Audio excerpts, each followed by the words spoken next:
On my 75th birthday, none of my kids showed up. They said they were too busy with work, kids, and vacations. So I threw a party for the people who actually cared: my neighbors, the mailman, my old nurse, and we danced all night. My name is Margaret. The number 75 has a certain weight to it, a gravity. For months, it had been looming on my calendar, less like a celebration and more like a final destination. My husband, Arthur, was the one who knew how to handle these things. He wasn't a showman, but he had a quiet, unshakable way of marking an occasion, of making you feel seen. He'd hold my hand, look me in the eye, and say, "Well, Margie, we made it to another one." Since I lost him to pneumonia 3 years ago, the silence in our little house has had a habit of swallowing days whole. I knew 75 would be the quietest.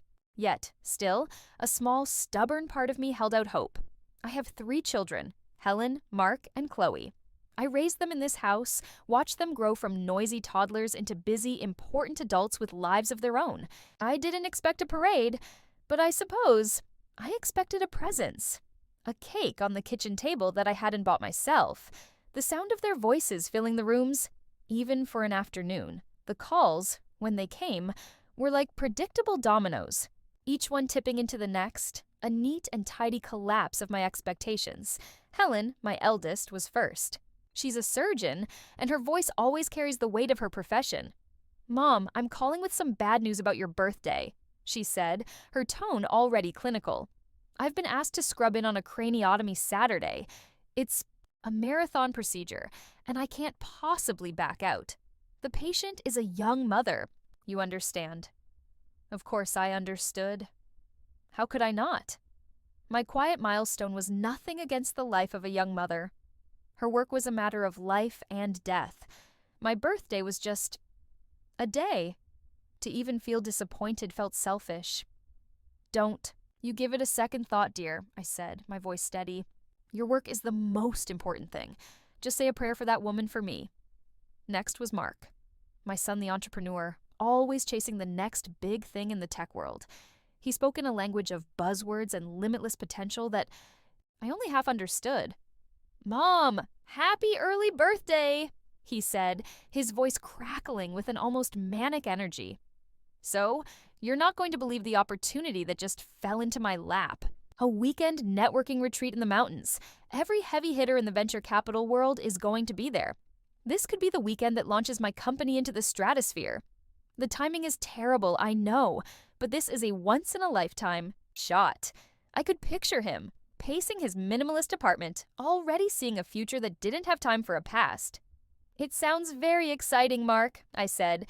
"You go and launch yourself into the stratosphere." The final blow came from Chloe, my youngest. She didn't call. She posted an Instagram story, a filtered video of her smiling face, a passport in her hand. The caption read, "Surprise! Whisked away on a last-minute sponsored wellness retreat to Bali. So blessed and grateful. Going to be off the grid for a week to realign my chakras. Sending love and light to everyone, especially my amazing mom. On her 75th B-Day this weekend." I watched the little video loop twice. She was talking to thousands of strangers, wishing a happy birthday to a mother she wouldn't have time to call. It wasn't malicious. It was something worse, complete and utter thoughtlessness. My birthday was content.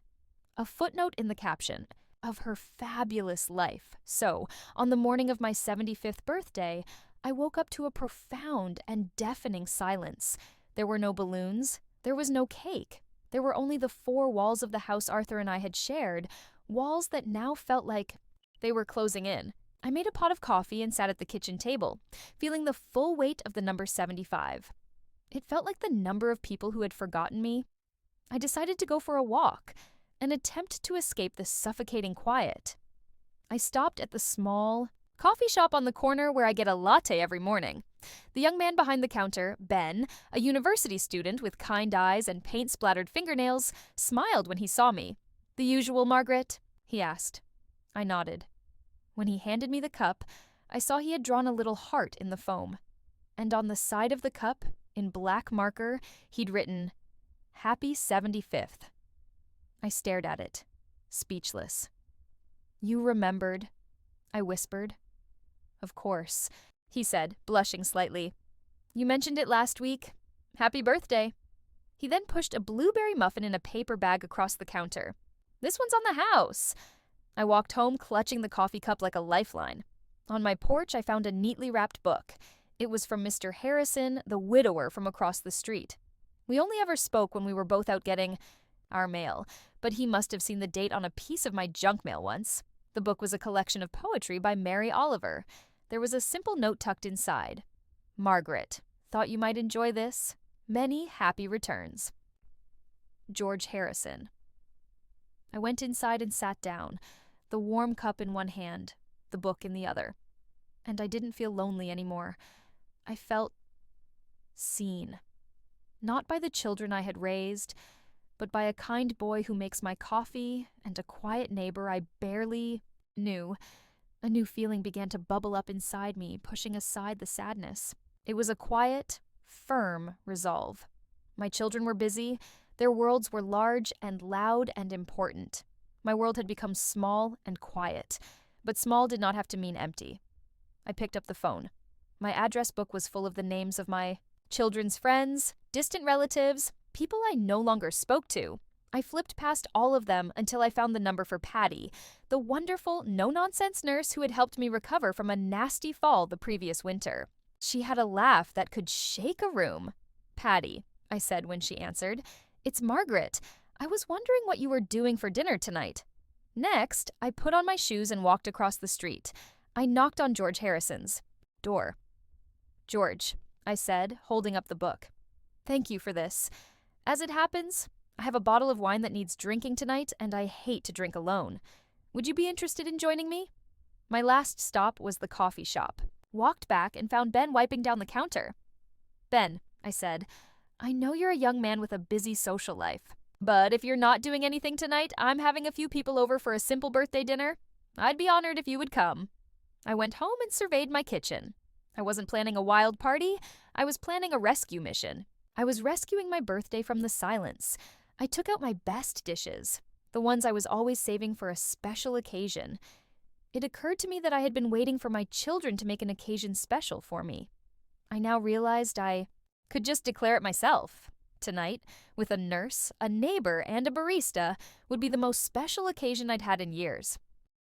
The first to arrive was George Harrison from across the street.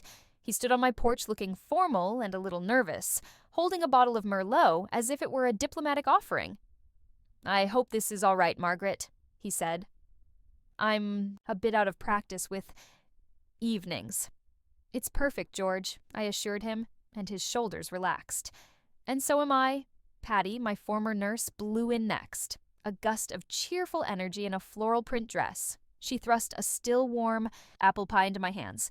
Don't you dare tell me you were going to have a birthday without a proper dessert, she commanded, already heading to the kitchen to find a serving knife. Her presence was so comfortably take charge that it instantly put me at ease. Ben, the young barista, was the last to arrive. He looked younger than ever, standing in my doorway, holding a small, rumpled bouquet of wildflowers that he'd clearly picked from the roadside. I wasn't sure what to bring, he said, his cheeks pink. So I brought these. They're lovely, Ben. Thank you, I said, and my heart swelled with a feeling so pure and warm, it almost hurt. We sat around my small dining table, the one that had felt so monstrously large that morning. And a strange, wonderful thing happened. The conversation flowed. It wasn't the stilted, obligatory catch-up I often had with my own children, where I'd ask about their jobs and their lives while they glanced at their watches. This was different. This was sharing. George, who I'd only ever known as a quiet man who waved from his driveway, opened up about his late wife's battle with an overgrown rose bush that she was determined to tame. He spoke of her with a gentle, loving humor that made me feel like I knew her. Patty told us hilarious, heart-wrenching stories from her 30 years in nursing, reminding us of the resilience and absurdity of the human body. And Ben, thoughtful, artistic Ben, spoke of his passion for painting, his dream of one day seeing his work in a real gallery. I found myself talking about Arthur, not in the hushed, mournful tones I usually reserved for him, but with laughter. I told them about the time he tried to build a bookshelf from scratch and ended up gluing his hand to the garage wall. I shared how he'd sing Motown songs horribly off-key while doing the dishes. They weren't my children, so they didn't have the complicated weight of memory attached to him. They could just listen. They could just enjoy the man he was through my stories. For the first time in 3 years, I felt like I was dining with my husband again, not just his ghost. The phone rang just as Patty was slicing into her apple pie. Caller ID showed Helen's name. I excused myself. "Mom, it's me," she said, her voice low and tired. "Surgery went well. Just wanted to let you know. Hope you had a quiet day." Through the door, I could hear George letting out a soft chuckle at something Patty said. "It's been a lovely day, actually, Helen," I replied, my voice calm and content. "I have some company for dinner." Company? The surprise in her voice was palpable. It was a deviation from the expected narrative of the lonely old mother. "Whose company?" "Just a few friends, dear," I said simply.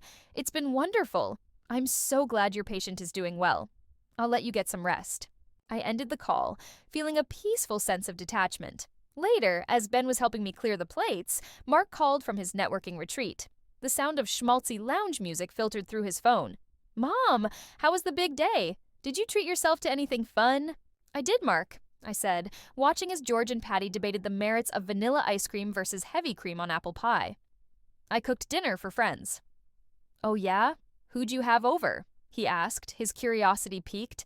"Just some people whose company I enjoy very much," I said. "I should get back to them. I hope you're making connections." He was quiet for a second, thrown off by my cheerful brevity. Yeah, it's great." "Okay, well, good night, Mom." When my guests finally left near 11, they departed one by one, each leaving a small piece of warmth behind. George shook my hand and said it was the best evening he'd had in years. Patty gave me a firm hug and made me promise to call her for a walk soon. Ben shyly thanked me for including him. After I closed the door, I stood in the quiet house. It was the same quiet as the morning, but it felt entirely different. It was the pleasant, settled quiet of a day well spent. On the table sat the half-eaten pie, the poetry book from George, and a napkin on which Ben had drawn a quick, remarkably accurate charcoal sketch of me, laughing.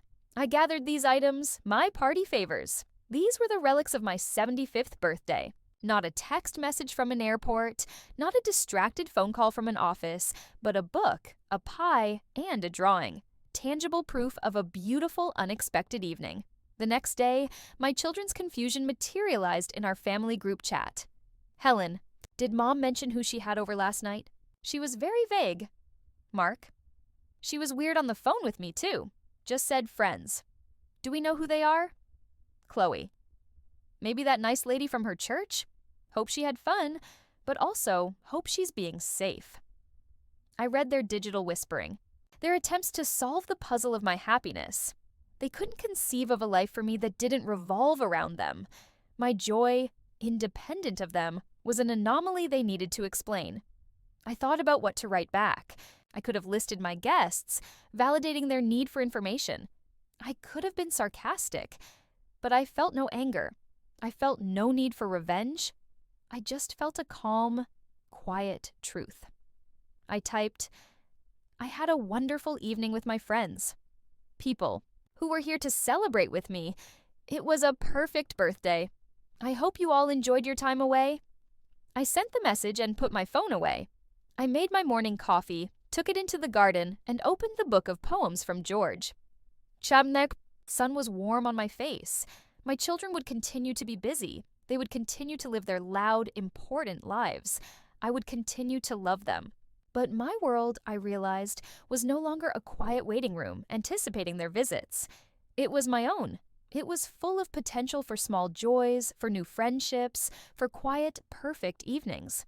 Their collective absence hadn't been a punishment. It had been a permission slip, permission to be Margaret again.